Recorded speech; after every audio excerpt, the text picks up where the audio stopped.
How's it? How's it, everybody? Welcome to the Aloha Friday video podcast with the Sandwich Island Social Network. Brother Kamaka Brown over here. And we get one wonderful guest on the show today. You're going to hang out with us, talk story like that. So hang on there, man, because Aloha Friday with the Sandwich Island Social Network is coming your way right now.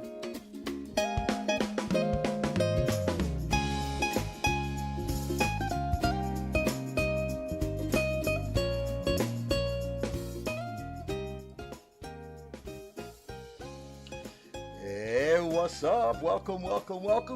And I hope it's sun shining wherever you are. If not, share the aloha, share the sunshine of your heart, and make aloha happen wherever you are. Big mahalo to Sister Brittany Paiva for our theme music. Brittany is so talented on the ukulele. Please go look her up, Brittany Paiva Music, and get some of her music, download some of her music. She is so talented, that girl. And mahalo for allowing us to use your music on the show. We have lots of friends that are checking in right now, and we love to hear from the Ohana. But before we do that, in our green room, and I hope he's enjoying the poke. And we had a nice poke platter, we had sushi platter, and we had some smoked marlin from Big Island Kona. Somebody went send some smoked marlin. So we got to ask how he was enjoying stuff in a green room. Right now, please welcome to the Aloha Friday show, Esera. That's right, Tuaolo. What's up, brother? Hey, aloha.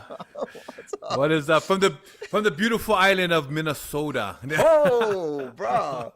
I already stayed a kite. I already stay. What's the temperature outside right now, brother?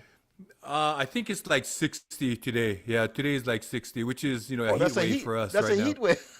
Yeah. You mentioned anything below 75 to anybody from the islands. I gotta wear socks with my slippers, bro. When I'm back on the island and stuff, and it's like 75, everybody's like wearing like big coats and stuff. I'm like in my t-shirt and shorts, my Speedo. Like, wow, what's going on? Like, No, I think it takes a couple days for you to thaw out by the time you go back home. So you. Hey, we get Kay Bennett saying aloha. She's jumping in from the west wing of the Holly right here. Hey. So welcome. Let's see who else will jump in. Oh, brother Marty Burns. Aloha Friday, everyone. Brother That's Marty nice. Burns is a baker. He has a pop-up bakery called Brook the Mount Bakery, brah. Oh, I love that. Brother, he makes ube mochi. And it broke your mouth when the bugger just melted in your mouth, Yeah, the only way that we're gonna get mochi and stuff like that if I make it myself here. But, so yeah. And also a side note, Marty Burns is also a retired high school football coach. Oh, nice. And he still keeps tabs with some of the Polynesian football players that come from Southern California. In fact, we went out to eat a while back, and he brought it with us. We went to a Hawaiian food restaurant. He told me, "Oh, this is one of my boys. He just came, spent some time with me, and I used to coach him, and we went grind some great food. And the young brother just kept on going for it, man. So Marty may have some questions about football later. Yeah, definitely. So where's his shop at, Brook the Mount Bakery? Is that in California? Or? Yeah, Southern California. Okay. It's a pop-up, so he does like the festivals, Olaolea and stuff like that, Nice. And his Heke Ole, what's up? Look, Minnesota is beautiful. Hey. Yes, yeah, Minnesota is beautiful. Yeah, that's why I've been here for like 33 years. So no kidding. Obviously, obviously, Wow. people. I still get that question. Why Minnesota if you from Hawaii, right? And I just you go where you just feel most at home. Well, not that Hawaii isn't home. But, here and stuff, I think, for me, it was when I first came off the plane, when the Minnesota Vikings, gave me a tryout, I just knew, you used to get that feeling and stuff that, you're going to be somewhere for a long time. And Minnesota, I had that feeling with Minnesota. So. Wow. Yeah. Wow. So you are part of, you're a part of the frozen Minnesota, the frozen. What is it? Ohana. It's called the frozen Ohana. Yeah, and you can and Matt Kamara is I hope I'm saying your name right, Matt. But he is the founder and also the executive director of it. There's about like 4,000 on their Instagram. And it's here in like the Midwest, so the tri-state area from Minnesota, like Iowa, Wisconsin. Here, there's about probably I would say about over like 2,000 or Polynesians, and we meet once a year. We come, we have big barbecue. People bring a lot of food, and that's where if you're missing that local food, man, that's where you'll find it because everybody brings everything. It's absolutely incredible. And everybody bring out their ukuleles and their guitars and the hula, and so it's just like being back home, at the beach. So yeah. Heke Ole says, she says, yeah, all the lakes. She says all the lakes and rivers. That is beautiful too, man, over there. So, yeah. Well, we're the land of the 10,000 lakes, Right. So we don't have oceans and stuff, but we have Lake Superior, and it's just as big as the ocean, right? Because you could fit all the islands of Hawaii in Lake Superior. So yeah. And is it true that on a foggy day by the Lake Superior, if you squint, you can see Diamond Head? No. Right?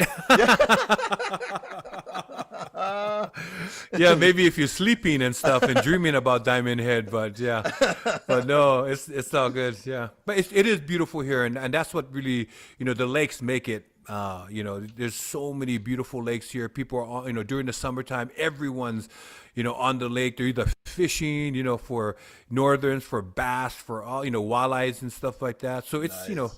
it's really cool. Yeah. Here's Kay Bennett. My Ohana is in Wisconsin. Yeah. So yeah. Oh, and Packer country. yeah, Packer country. Oh, guess who just dropped in? Oh my goodness, so nice to have her drop in over here. Melvin Lead. Oh, she says Hawaii is always proud of you. Keep Hawaii proud. Melvin, thanks for dropping in. Oh, Thank you so much, Melvin. I really appreciate that. And like they say, right? You can take the boy off the island, but you never can take the island out of the boy, right? Or the man, or whoever, right? Or the wahine, or the girl, right? Or the woman. At Hawaii, that's what people don't really understand, right? But it's what we have that was engraved in our soul, right, and in our hearts, And so, even though I've been here for 33 years, when I open my mouth, people know I'm from Hawaii, right? When I open my mouth, people know I'm Samoan, and so it's, and I think that's the beauty of it, right? So we sort of kind of spread throughout, the world. yeah. Melvin says I have good friends and fans in Minnesota. Yes. And Yeah, that's awesome. Melvin connects with us. She has a live music concert just about every Sunday on Facebook, and she has such a large Cool. following. Yeah. Oh my goodness. So thank you, Melvin. We miss you. When you're not on, we realize that you have different health challenges and stuff. But I gotta tell you, Melvin is still providing her beautiful voice and her music. Wait a minute, is this Melvin Lee that's like, I will never, never, never, never, that one? That's Never it. fall Yeah. Paniolo in country. love with you. Yeah. Are you serious? Yes. Wow. Molokai. I grew up like listening to, oh man,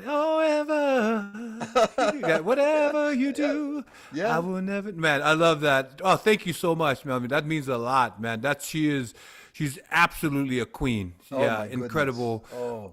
She's definitely is one of the, I think there's so many people that has influenced my singing, right? Obviously my mom and my dad, but I grew up in Hawaii and I grew up listening to her. I grew up listening to the Casimiro brothers. I grew up listening to a lot of the old school, Gabby Payanui, all those people, and it just that's when I fell in love with music, and that's one of the biggest reasons why I'm still in music is because of all the the entertainers in Hawaii.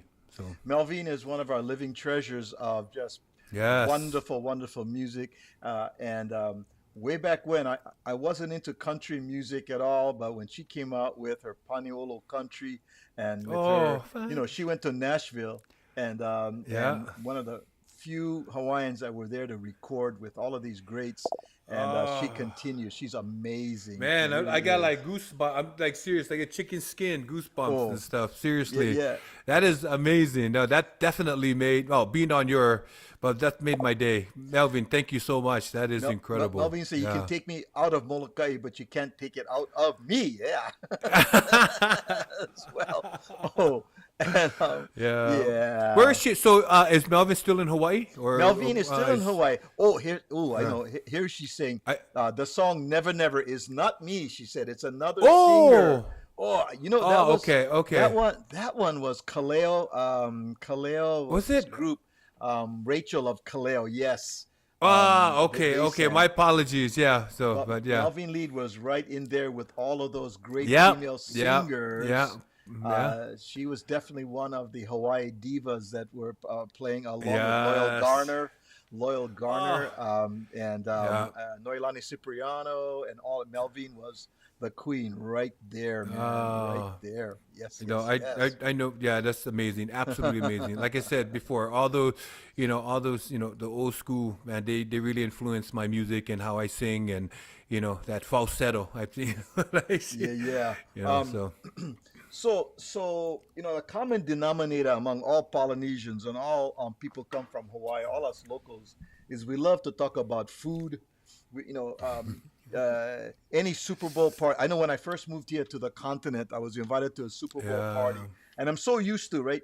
Gotta get food, man. You gotta get your mac salad. You Oh, gotta yeah. get spam musubi. So I went to this Super Bowl party over here in the continent when I first moved, and I said, "Can I bring anything?" They said, "No, we got everything. Just bring whatever you want to drink." So I bought my little 6 pack of stuff. Went over there.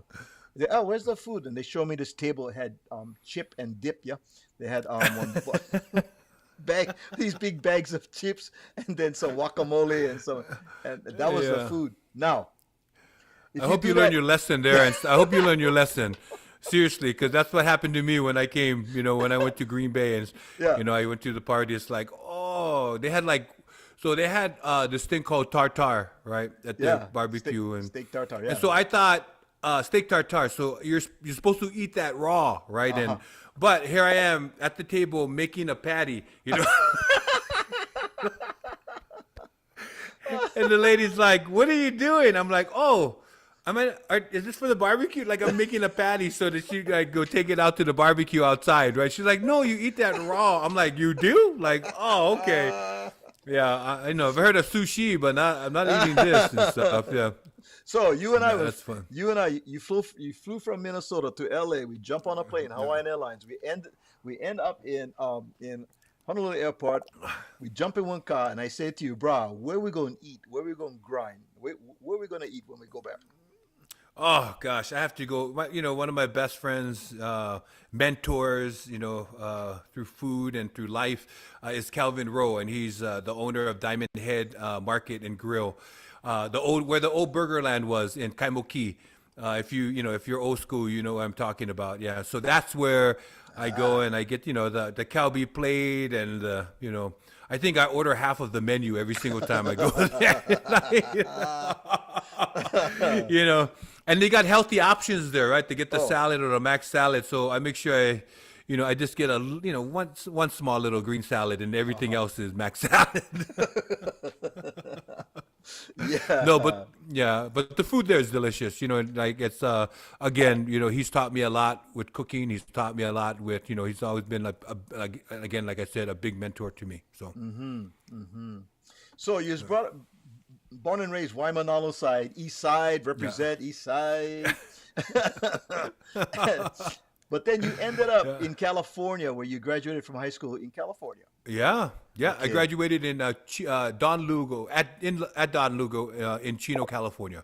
So okay. that's where I went to school. Were So you playing? Were you playing sports? Were you playing football in high school? yeah, volleyball. I played volleyball and stuff like that, and then I was on track, and then I played football. So, Okay. but there was no volleyball team when I went to California. So we started, and then played football and stuff like that. So football, ran track, through shot put and stuff like that. And also ran too, because I was a big kid, but I was also fast. Were there other Polynesians in high school, or were you the only Polynesian at the time? I was the only Polynesian for like a year, and then my cousin came from Samoa, and then he was the other Polynesian. But being in California, I had a lot of cousins that were in Carson, California.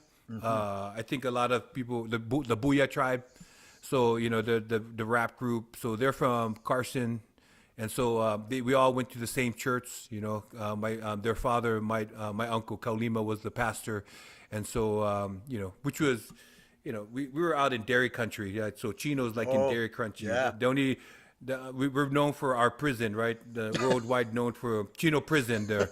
And so, but during Sundays, we would make that trek all the way out to, like LA to go to a Samoan church out there. And, it was a lot of fun. So. Yeah. Marty Burns was asking if you played high school or college football in Hawaii, and I think he shared that. Yeah. So I played at Oregon State University. So that's where I played my college. I wanted to come to Hawaii. Seriously, I really wanted to come, and I think Dick Tomey at the time was the coach, and I wanted to go there. I was getting recruited heavily out of high school. I was one of the blue chip players. It's like I think they call it 5-star now, right? So, I had offers from a lot of a lot of Division I schools, but I wanted to go to Hawaii. I wanted to go back home, but they said I was too small. So, I was I didn't fit. I didn't fit the linebacker that they wanted. Like they wanted, I was fast and quick, but I was too small. So, so then I narrowed down my my college picks, right? So because I was getting letters from Miami back then, but I narrowed it down to the West Coast, and so I chose a lot of Pac-10 schools at the time. I went on you go on your visits. I went to Arizona, Oregon State, and then I went to San Diego State. So that's where I went in my school. So. So Marty says that Jesse's son Roman played at Oregon State. Yeah, a lot. I think after me, a long time after. Yeah. Jesse Sapolu, right? Is that Jesse Sapolu? Yes. Is that, Yeah. Yeah. Jesse Sapolu. Also, I think Al Noga's nephew is playing there right now. I think he's a receiver at Oregon State University, and it's definitely changed since I've been there. We compete now. It's really fun watching the school that you went to sort of like excel and do well, and not only that, see a bunch of Polynesian kids from California and from Hawaii, that are excelling and doing fantastic, because when I was there, I think we had four. We had Johnny Fanga, we had Joe Palumalu, and then Sai Pulabati. They were the Polynesians that was there when I was there. But it was a lot of fun. It was a fun place because a lot of students were from, that went to Oregon State and Pacific. They are all from Hawaii, right? They came to Hawaii. So the transition was real easy. So. Yeah, I was kind of surprised. I have a friend of mine that opened a restaurant in Pacific. Yeah. And am I thinking Pacific? We're talking Oregon? Are you talking? Maybe Oregon State. Oregon State. Okay.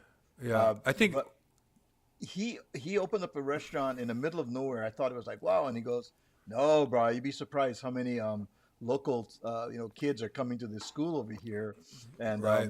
They graduated from this school and they're sending their kids over. So there's a big influx of Polynesians, and he's doing very well with his local his local food restaurant as well. Yeah. And Marty says over here, football is life, life is football. So this was you, right? So you went from Oregon State, and then you were drafted to the Packers. Your wife's or your girlfriend's favorite place. The Green Bay Packers. So and she said I had to bring my cup on top. So I went to I went to Oregon State University, right? And so what a lot of people my other backstory, the backstory and stuff is that I was gay in the closet, right? And so it was very difficult during that time in the 80s to come out because it was so very homophobic. So I was, but it was one of those things where I saw some opportunities for me to sort of further, my education, but not only that, to be successful, right? And so that's why one of the biggest reasons why I went to Oregon State is because it was a smaller school at the time. It was only 12,000 kids. Dave Craigthorpe was the coach, and I thought that I could sort of hide my true self in a small little town like Oregon State. So yeah, I went there 4 years. I became, I guess the man there, won a bunch of awards, Pac-10 awards. I was the Morris Trophy winner, best defensive lineman in the Pac-10, up for the Outland Trophy and stuff like that.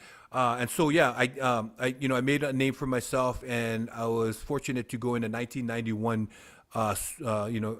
NFL draft to the Green Bay Packers. And I tell you, that absolutely changed my life. So, wow. Wow. Yeah. Nate Jones is our talent coordinator and production assistant over here that is really the guy behind the scenes, this local boy from Kaneohe that lives here in Southern California. And he's a great support of the Aloha Friday show. He puts everything together. And so he says, mahalo for coming on to the show. And speaking of Al Nonga, Al and David Dixon are the former Vikings in the Polynesian Football Hall of Fame. And he says, and so you and I were talking before we went on the air, we got to get you in next, bro. I don't know. I think they forgot my name or something, or how to spell my name, or to pronounce my, Tuaolo. But, So when I came here to Minnesota, it was great. It's a good transition because Al Noga was here, and everybody knows Al Noga, man, the sack man, from UH, and he played here, man, absolutely incredible. But he played with some amazing players. So when I was here, we used to hang out, eat good food and stuff like that, make barbecue. And, it was just good to have another Polynesian. And then Dave Dixon was here as well, Big Dave.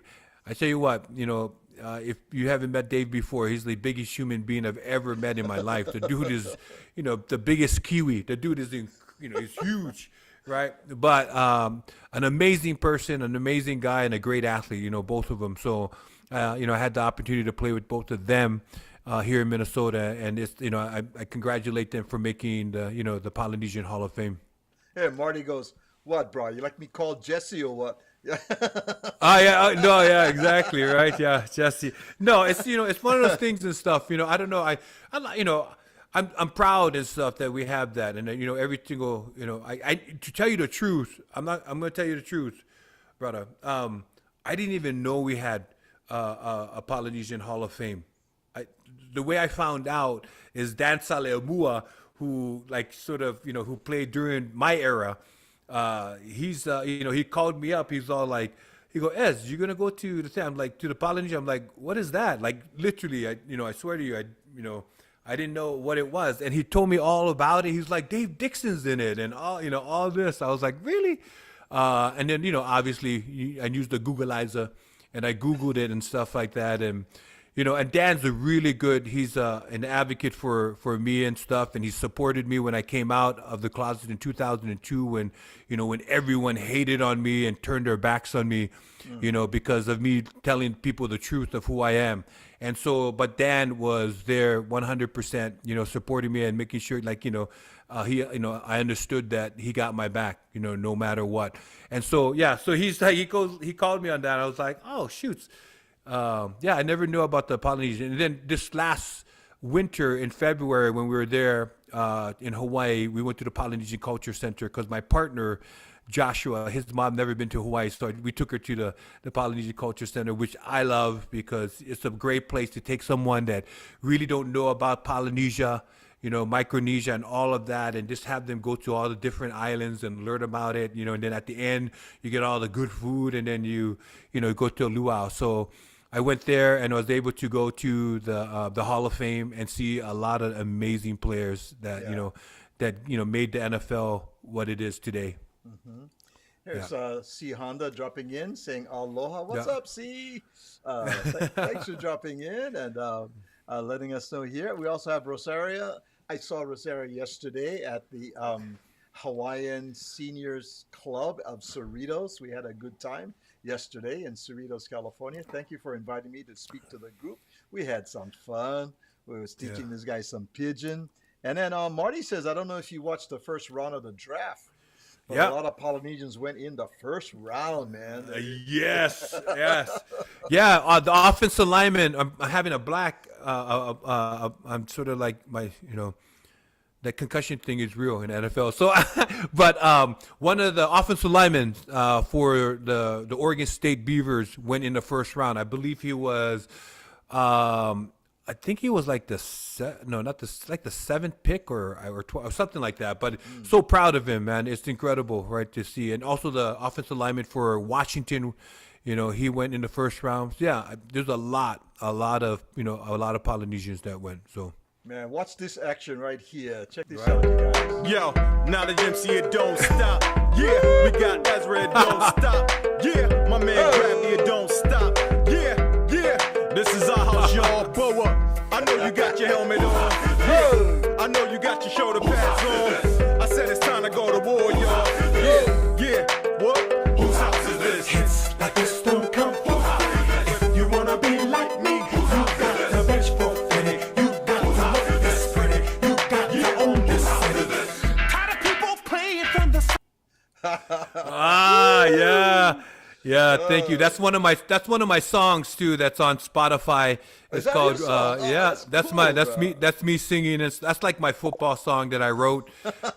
So you can find it on Spotify. You can find a lot of my music on Spotify. So just type in the name Esera Tuaolo and I'll pop up. So yeah. Look at this, Marty. But yeah, Look, Marty. Oh, bro, you give me chicken skin with that video. It's funny. We flip flopping and stuff through like reality and also what I went through, right? Being in the closet and having to sort of hide who I truly was, right? During a time that was very homophobic and had no support at the time, right? And so seeing like video clips like that of myself, right? It took me a while to feel sort of it took me a while to accept the fact that I was a good player in the NFL, or it took me a while to accept that I did that, right? Because 9 years in the NFL is no joke, right? People, the average is 3. People don't realize that, but it took me a while to be proud of myself, and and when I did, it's one of those things where I fighting all the criticism of people, haters and stuff like that, and negative people, right? And it's been a difficult journey, but as I go into my life now and what I do, I'm an advocate for the LGBTQIA community. Again, we also, and I'm an advocate against hate as well. We have an organization called Hate Is Wrong. And so we go around the country and we talk, we talk to people about anti-bullying and all of that stuff, right? And so I look back and now I can say that I'm proud of what I accomplished and what I did, right? So, and then, I used to think that I wasn't a good player, but if you look at the stats, if you use the Google, and you Google the stats and stuff, I had, better stats than most defensive linemen in the NFL, right? 80% of them. So it's one of those things where I think when you're living in a time where being who you truly are is hated, it sort of kind of suppress you of, really enjoying and your accomplishments, right, in life. And so, but yeah, seeing that and stuff gives me chicken skin as well, because, for the longest time, it's like I thought that like I wasn't worthy of it, if that makes any sense, right? I don't know. So, yeah. Well, your record speaks for itself, man. And, Yeah. Like Marty just came back. Marty just came back in again. He's going, you let me call Jesse or what? Yeah, and so it's difficult and stuff, and we're doing some real talking here, right? And back in the 80s and the 70s, 80s and the 90s, it was very difficult and stuff. Even getting criticism from my brothers, like Polynesian brothers, right? That I played football with, right? And it's sort of like one of those things where, and your family and friends, right? Because it was a difficult time, right? And it was a difficult topic, I guess, right? And so if you were friends with Esera, Tuaolo and stuff, everybody's going to think you gay or something like that, right? But what people don't realize, being gay does not define who I am, obviously, right? Because I played, 4 years in college and then I played 9 years in NFL. So it definitely didn't define who I am because I still kicked ass, right? And, got to the pinnacle, right? I went all the way to the Super Bowl with Atlanta. So, it sort of it gives me, I don't know. It's just one of the things where when I think back on it, I just wish I felt this way, right? And I played ball, because I tell you what, brother, it would have been a different story, right? Yeah. I tell you what, if I played football and I had to deal with all that bullshit, sorry, I hope I can't, sorry about that. You can bleep that out. Okay. All that bullshit and stuff that came along with it, it would have been a different story. I would be wearing one of those yellow coats. Mm-hmm. I wouldn't need the Polynesian Hall of Fame and stuff, right? Mm-hmm. And I say that because you can see my track record in high school, and then you can see my track record in college, and stuff like that. And so, but when I got to the NFL, it just became a little bit more real, and there was a lot more to sort of to lose, right, at the time. Yeah. Right. So, during that time and stuff, people got killed for being gay. People got kicked out for being gay. People are losing their jobs for being gay. People, all this stuff, right? And so anyway, that's my 2 cents in the matter. I remember. Yeah. Here's Marty talking about Polynesians in a locker room. He goes, I remember Jesse Tuaolo telling me in his era, he looked around and didn't see Polynesians in a locker room. He said every once in a while he'd meet a Poly on another team, but now the NFL is stacked with Polynesians. Tons, which is so awesome, right? I mean, it's amazing, right? For me, I remember growing up, watching Manu Tuileasa Sopo, right? And the throw-in Samoan, just hearing about the throw-in Samoan, you could throw both ways, so it was just amazing, right? Jesse Sapolu, also Moses Tutupu, right? Vaisika Hema, all those guys, right? That sort of kind of came before me, right? And I remember like watching them and wanted, as I started playing football and stuff, I said, oh my gosh, I can get there. Like I can get to their, to their level and stuff, right? It's just amazing when I got the chance to meet them, right? I got to play against Jesse Sapolu. Like it's like what? Like playing against your idol, right? It's like your role model. Like you're just what? So wow. Hold on.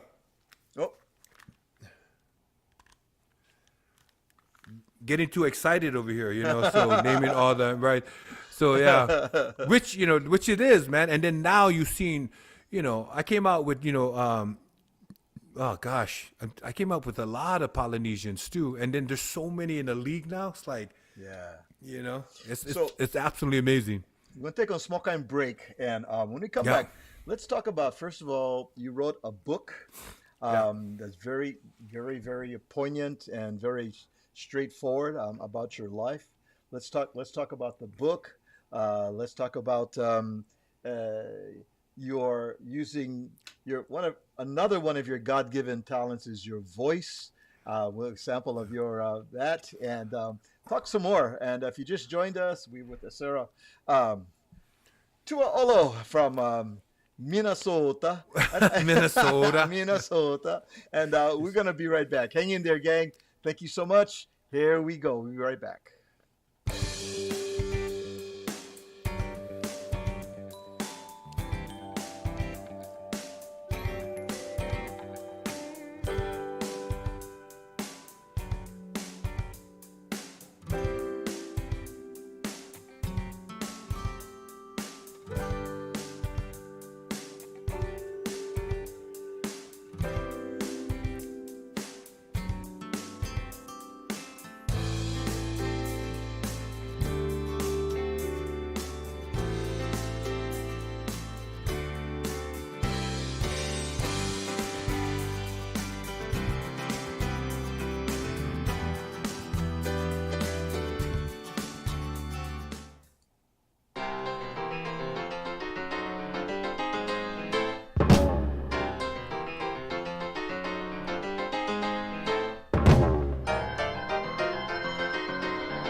Yvonne Elliman next week. Looking forward to that. Oh my goodness, I was such a fanboy of Yvonne Elliman, man. So looking forward to talking with her as well. If you just joined us, Esera, Tuaolo is our guest. We're so happy to have you on board, brother, and talking story with you. And I know in talking with you earlier, food is one of your passions as well. Let's talk about that. You were a celebrity chef, I saw, brah. Yeah. When did this start? Did you start when you were a small kid, kind of cooking at home? Yeah, small kind. So it's funny because when I do all these competitions and they interview me, and it's like, oh, so what is your background and what school did you go to and all of this, right? Well, I went to the culinary school of my mama for 18 years. It's like I'm the youngest of a Samoan Polynesian family, and so the youngest had to be in the kitchen helping, right? And so that's where I started my culinary sort of education. With my mom being in the kitchen, her teaching me how to chop, teaching me how to do the sauces, and that's sort of kind of just like as we move forward and stuff in the culinary world after football. I put a lot of things on the back burners, like singing and cooking and all of that, and just started focusing on football. After football, I was able to bring it to the forefront, and just be a part of a lot of great organizations, a lot of great things, and so my thing is wherever I go, I bring the taste of Aloha too. So, I've had a restaurant in Provincetown, Massachusetts. I was the executive chef there for the Pilgrim House for 3 years. Then we opened up a Hawaiian restaurant called 98 Hawaiian Grill, my NFL number. And so it was awesome because I got to fuse that East Coast like seafood and with the Polynesian flavors, right? And it was just absolutely amazing, and people loved it. And so when we opened up the Hawaiian Grill, we had the local grinds like everybody loved, like the Calbee ribs, all of that, the teriyaki chicken, teriyaki beef, sometimes I would make a nice stew. I have this thing that I created like chocolate gravy, so I would do like a chocolate pork, and but it was like a biggest seller. Guess what the biggest seller was there? The biggest seller was spam musubi. So, if you haven't been to Provincetown, Massachusetts, that's sort of like the playground for a lot of the wealthy people, that come from New York City around, and, they go there, and I tell you, we were like, people would come in, they would park their yachts or their boats, and they would like order like, dozens and stuff of spam musubi to take to the beach or take on the boat and stuff. So, and then also just like the one of the other sellers were the poke, right? I made it simple. You know how it is in Hawaii, right? Soy sauce, seaweed, and the fish there was absolutely ono, man. The ahi that I would get there fresh. I could, every single day I would cut fresh ahi for for the poke. And so my style, right? People always ask me, so what is your culinary style? Well, I've traveled around the world, about twice, and I've been to a lot of incredible places. And so what I love to do is I like to fuse the Polynesian flavors with wherever I travel. So down in Brazil, right, they have a moqueca there. So I love sort of like that seafood moqueca. Like I love, putting that little Polynesian, little touch to it and stuff, right? And so, it's been incredible. Like, been down, man, where else? Like in London or, all these other places, right? You sort of, you travel to, it's been an incredible journey. And that's what I do. I try to fuse everything. But of course, the original, the OGs and stuff, they, people love that, they love that, what they taste, when they went to Hawaii. So I always tell people, if you've been to Hawaii, my food will take you back. Right, to bring back that beautiful memory. But if you've never been to Hawaii, then my food will make you feel like you've been there before. So so that's what I've done. And so So yeah, and then also I've been involved with the Taste of the NFL, which is the largest party during the Super Bowl. They bring in 36 chefs from around the world to create the biggest restaurant, and so I was part of that. I would take care of a lot of the sponsorships that the food and stuff like that, like Verlasso salmon and create things and stuff. And obviously, it's influenced by my Polynesia and stuff like that. But I was with them for a couple years. I have probably raised over about 500,000 in for charity, donating my chef dinners, and that's for their silent auction, for their live auction, Nice. and stuff like that. Yeah, it's just my way of giving back to the community, and I love to cook, right? And I love to donate my time, and I let people tasting tasting Hawaii and what we're all about, right? So, but a lot of people, they're like, oh, what is Hawaiian food? What is true Polynesian food? What is true Samoan food, right? Well, if you really think about it and stuff, right, we really, this is my definition to them. We are able to bring, because we're heavily influenced by Asia, right? So the teriyaki, all of that kind of stuff, right? It all came from over there, right? For us, salt, coconut milk, tapioca, all these things that, that's what we really sort of kind of didn't have the, the spicy stuff, right? Or flavors that if you want to really talk about it, right? Sure. And so I just tell people and stuff, we are experts at bringing out the flavors of fish, right? Paka, you're going to taste what the fish should taste like. You're going to taste what the beef should taste like, or the pork should taste like. All those things, right? That's what, what we're all about, right? And I think that's what our food's all about. Because if you really want to go authentic, right? Going to the ocean and, picking up a vana and stuff and cracking it open and stuff. And it's like, okay, here you go, right? Right. It's stuff like that. Like I grew up with, like my mom used to dive with my brothers. My mom, I grew up on a banana farm in Hawaii. So all the produce was organic because we couldn't afford pesticide, right? Or so I didn't know I was growing up in an organic, farm, but my mom had these techniques how to keep the bugs out and all of that kind of stuff, right? And so all the freshness, and all the the education that my mom brought. What I did is I took all her recipes, and I obviously doctor them because you gotta haulify them or Americanize them. Sorry, you gotta Americanize them, right? Haulify, right? Yeah. You gotta haulify them, right? Because Exactly. sometimes when I bring like the true stuff, they look at it like, oh, what is this? Like if you're a foodie, they love it. Yeah. If you're not a foodie, it's like, oh, Yeah. Even like doing in Samoa, we do our oka, we do our poke with coconut milk, like freshly squeezed coconut milk, right? And you squeeze the lime in there, and the onions and stuff like that, and that's the way we eat it. That's the way we love to eat it, right? Yeah. And so when I when I make that for people here, they love it. Like they go out of control for it and stuff. So. So that's my culinary experience. We're opening up a restaurant here in Minnesota in October. We're breaking ground in July, a little bit up north. And, again, I'm going to bring the flavors of Hawaii here to Minnesota. And, Nice. Anyone that comes to my house and stuff like that. We just recruited Alyssa Pili from the WNBA. She went in the first round to Minnesota Lynx.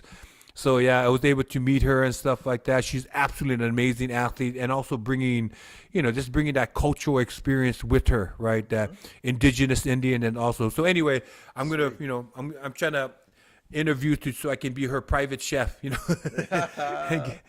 But yeah, food's been always a huge part of my life, right? Food is like music. I tell people, right? Here's Marty. I'll trade you Yeah. some bakery items for good plate lunch or dinner. You see, Yeah. Marty, I love it. Marty's always thinking, man. Always thinking. Yeah. Yeah, One of my, I'm not a baker, but what I do well is we call it pangi popo, and we call it polingi. So pangi Bread. popo is like the bread, but it's Yeah. coconut bread, right? Yeah. Coconut bread, and Oh. And so, but I love using fresh ingredients, right? I love scraping the coconuts and stuff and squeezing it out, and that's and then making my pangi popo. Stop Or else it, we stop, do just- polingi. Yeah, Just stop it. I'm drooling already. yeah, Just stop it. yeah, right. Just So cut it out. Well, this is a food podcast. I like it. Yeah. So Marty goes, hey, is that a Super Bowl ring you're wearing? Is that So I went to the Super Bowl in 1998. That's how old I am. But so we lost to Denver, so it becomes the NFC Championship. So that's what I got. So it's the NFC Championship ring. So okay. So All right. yeah. So I can. That's another thing I can be proud of, right? I can tell people and stuff I've been to the Super Bowl, because a lot of players that get into the NFL don't even see the Super Bowl, right? It's one of those things where they could play like 10 years and still not go to a playoff or to a Super Bowl. But I went with the Atlanta Falcons, and it was a great experience, an amazing experience. So I want to talk about this right here. Tell us the inspiration for this, why you felt you needed to get this story out there. Yeah, to tell you the truth and stuff, like, so when I came out in 2002 on Real Sports, HBO on Real Sports, I came out and I just saw a huge impact of, a huge impact. But the crazy thing is, people don't realize, when you're living in a closet, right? It's one of those things where it's very difficult. And when you do come out, right? I was just thinking about, when I came out, not about writing a book or not about the recognition or not about anything like that. I was just wanted to be happy, right? Also, we found it difficult raising our children. I adopted 2 beautiful kids. They're 24 now. But we, at the time, we adopted them at like 5 days old, So raising them, we're finding a difficult time raising them, finding schools or anything like that. And so it was one of those things, that's one of the biggest reasons why we came out. So when I came out in 2002, I thought, I had myself quoting Shakespeare, right? To be or not to be, right? To sort of just come out and live the American dream, the house, the white picket fence, the 2 dogs, the 2 kids, minus the wife, right? But there was a bigger purpose for me. And so when I came out, I was getting about millions of responses from around the world with people asking me and stuff to write my story. And it's funny, when like somebody approached me to write it, I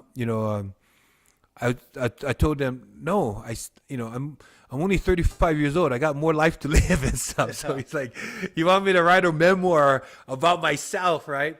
But then after reading all those responses from people, I just felt the need that I needed to get my story out. And if it helped one person, that was all. That's all that matters, right? Well, I wrote the book. It's a memoir about my life growing up, in Hawaii, and throughout my whole life being in the NFL, and it just takes you on a journey of like what I went through. And I tell you what, it has been absolutely amazing just to hear the responses of a lot of people, like, and how they took this book and found the strength within the book to come out or to be true to themselves, or to come out to their parents or their father who's like this sports fanatic, or just anything, right? So so that's one of the reasons. That's one of the big reason why I wrote the book. I wrote it for that. But it took a while, because they kept coming to me asking me like, oh, you should write a book. I'm like, nah, I'm like, I'm okay, I'm okay. But after a while, hearing all the inspiration that had given to other people, that's the biggest reason why I wrote the book. So yeah. So my goodness, you have so many facets and talents over here. Athletic, culinary. And you also got this here. Hang what this? I'm not a stranger to the dark. Highway, they say, know your broken heart. I've been ashamed of all my scars. Right away, they say, no one love you as you are. But won't let them break me down. It doesn't. I know that there's a place for us. For we are glorious.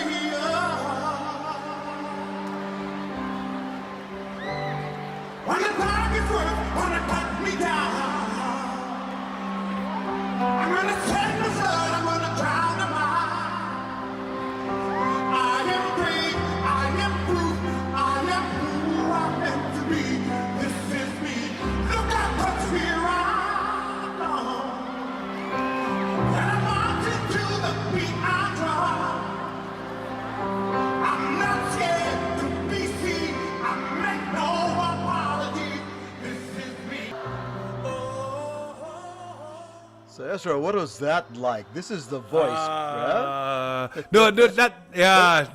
That's not The Voice. No, this is. What is this? This is. It's called We Dare, an organization and stuff that go around the world and they inspire kids, leadership, and also and all part of the LGBTQ community and everything. So it's been so that was that. Wow. But I was, but before, it's incredible, singing in front of like thousands and thousands of, of people. It just was encouraging and it's amazing, right? I thinking about myself, banana farmer, right? From Waimanalo, small little kid, right?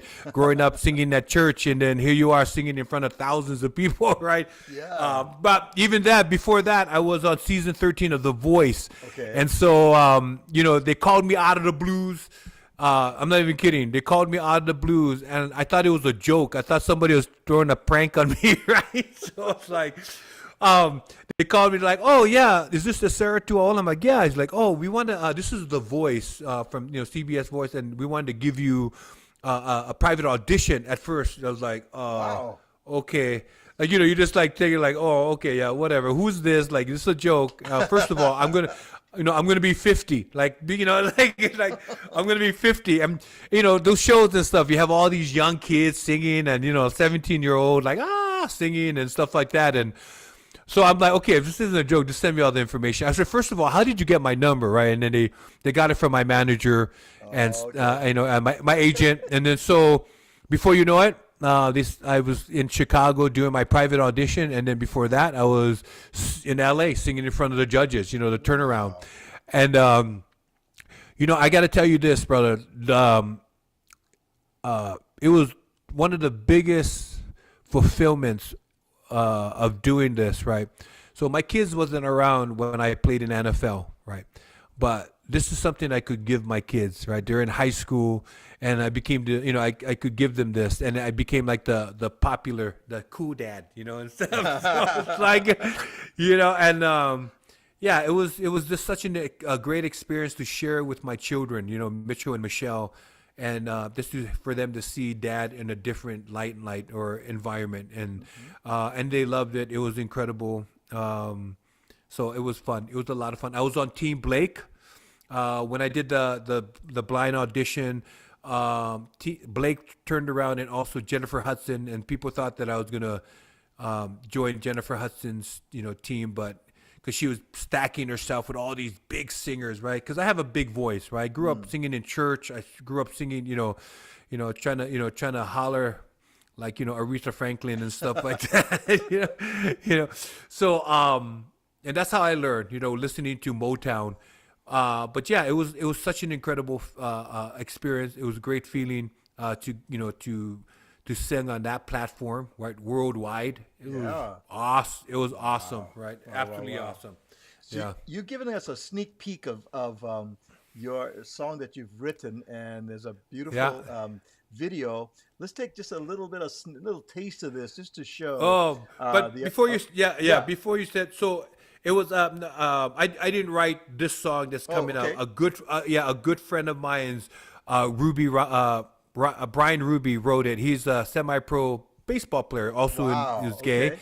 But we talked like 2 years ago about he's a songwriter as well, and so we talked 2 years about like, hey, we should write a song together and stuff. But then like a year later, he came to me with this song, and I started crying because it's what the world needs today. It's so you beautiful. Can play your end of that. Yeah. Thank you for sharing that, man. Yeah.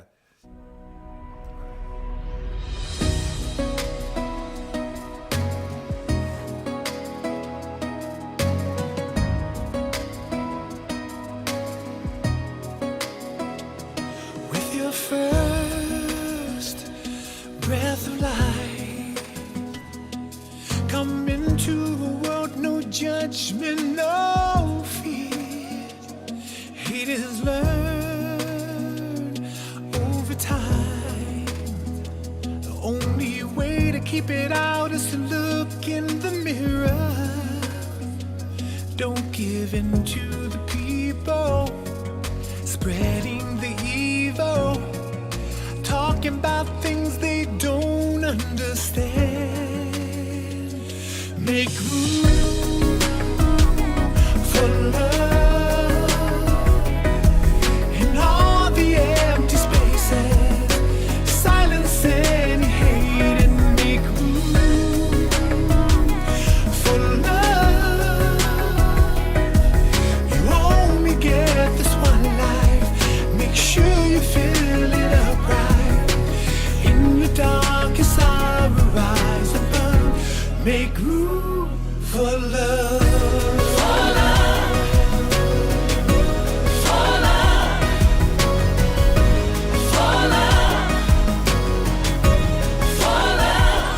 No, you're never alone. Even when it feels like you've got no one to call, you need to hold on to hope. If you keep letting the light in, it breaks down every wall. Make room for love in all the empty spaces. Silence any hate and make room for love. You only get this one life. Make sure you fill it up right. In your darkest hour, rise above. Make room for love. Woo. That is beautiful. man. Yes, Shot yes, beautifully. no, yeah. I tell you what, it's a beautiful song, and again, like I said earlier, live in this world that's just full of hate right now, and there's so many division in this country, and as you watch on social media or even everywhere, and so it's one of those things where I think we need to push out the aloha, right? We need to Yes. push out into the world. I always tell people like the Care Bears, right? Like, you shoot it out into the universe, right? We have to do that because it's just funny that we're living in a world that anything that's negative, right, gets the attention. Right? Everything that's demonic or evil gets the attention, right? You have some of these singers and, just portraying something that's not what we should do, right? We should be pushing out the aloha into the world. And that's one of my missions right now is to do that. As Mr. Aloha, that's what I do. I do a coffee talk, and I just try to help people get through a lot of their days. But this song, we're going to release it this summer. So I hope everybody, pick it up, Yes, and and just share it and stuff like that. And because I think this is very important right now, especially in the world that we're living in. There's Pu'uvai. She's part of our Ohana. She goes, wow. She's watching it. She's going, wow. And I see Timmy over here. Aloha, Timmy. Ka'ulu Kukui is saying, how's it? Aloha. Good to see you, Timmy. And my goodness, let's see. Abella. Abella says late, but I caught the tail end of the song. Beautiful. Yeah. Welcome, Abella. Thank you for Thank joining you. us. Yes. Yeah. And Monty Burns says, if the world lived aloha, we wouldn't have half the problems we do. Amen, brother. You're right. Amen. That's true. And that's the thing.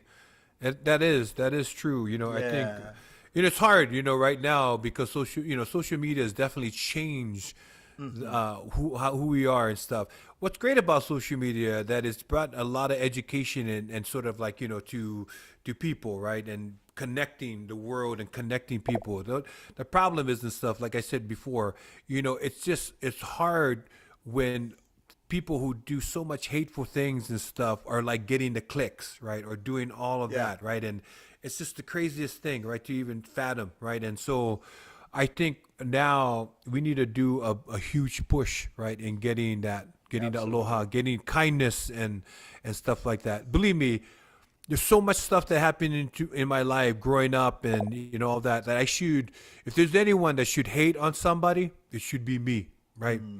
Anyone that should, who shouldn't forgive people, it should be me. But I grew up Pentecostal Assembly of God, that Hallelujah church, right? And so I'm sort of glad and stuff my mom dragged me there because I know by reading the Bible and also going to church that God loves all his children, right? We sort of kind of, for some reason, we have everybody strayed different ways and stuff. But if you realize that we're all God's children, right? I think this world would be a better place, right? But it's just hard to look at and see so much hate out there. So absolutely, there's Timmy going, absolutely beautiful mele. Live aloha every moment of life. Share, Care Bear. Absolutely, Timmy. I love it. Care Bear. Aloha for that. Look at that, with all the hearts and the prayers for aloha. Everyone just enjoyed you so much here. I hear you asking, can I get it on iTunes? You're gonna have it on different platforms? Yeah, it's going to be on different platforms when it comes out. Cool. It's called Room for Love. And so, I really appreciate you having me on this, on this podcast and sort of like, connecting with my Polynesian roots, But it's been a lot of fun. So like me and brother Nate Jones, he's like the wizard behind the curtain over here, who helps coordinate, and he's my production assistant. We say that, us over here, Sandwich Island Network, if anybody's interested in finding out more that Sandwich Islands Network does, lower right-hand side of your screen, you said sandislands.org, gives you all the information about our nonprofit work that we do here in Southern California. I love that. And we like to say we just want small opihi on a big rock, Brian. We stuck on a rock over there, giving off the aloha, Yeah. And so when is your song Room for Love is going to drop when? This summer, you say? This summer. We're going to do it in June. So we're going to drop it in June. So you got folks asking about it because they love the song. Yeah. And like what it sounds like. And thank you. I'm going to, yes. So, thank you so much. Music's been a huge part of my life, right? And yes. I love it. So. And I didn't want to leave without saying just a little thought over here. Your organization, which is a nonprofit, is called, you are the founder and CEO of Hate is Wrong. Yes. And that's also a big part, yeah? Yeah, it's a huge part. I created Hate is Wrong. We raise money for anti-bullying programs, but also I created Hate is Wrong is to sort of bridge that gap between the LGBTQ community, athletes, and professional sports or sports in general, just to sort of kind of educate people that we exist, right? Because a lot of people, when you tell them, once you tell them that you're gay or you're part of, again, like I said, being gay doesn't define who I am.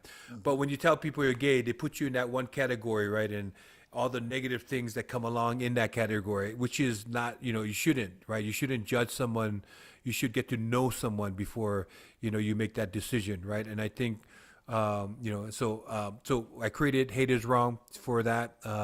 We do a lot for the community and stuff here in Minnesota, but also nationwide. So, and what you have been doing, brother, has been recognized. You received the National Collegiate Association of America Inspiration Award, which was, the world is paying attention, and they are listening to your message that is out there. And so, thank you so much for doing that.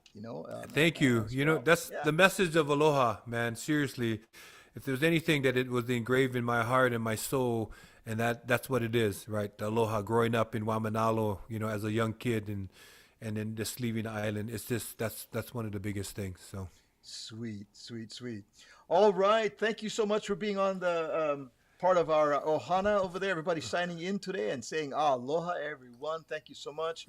Brother Esera, Tuaolo, thank you so much from the frozen Ohana in Minnesota. Thank you so much. Tell us about the name of the restaurant in case anybody happens to be in town. Where is it? Yeah, it's going to be called 98 Hawaiian Grill. So 98 Hawaiian Grill. So that's my football NFL number, 98. Cool. So very cool. All right. For now, we're going to say ahui hotu. We see you next time, bro. Thank you so much. And aloha to everybody, man. You have a great weekend, you guys. Aloha.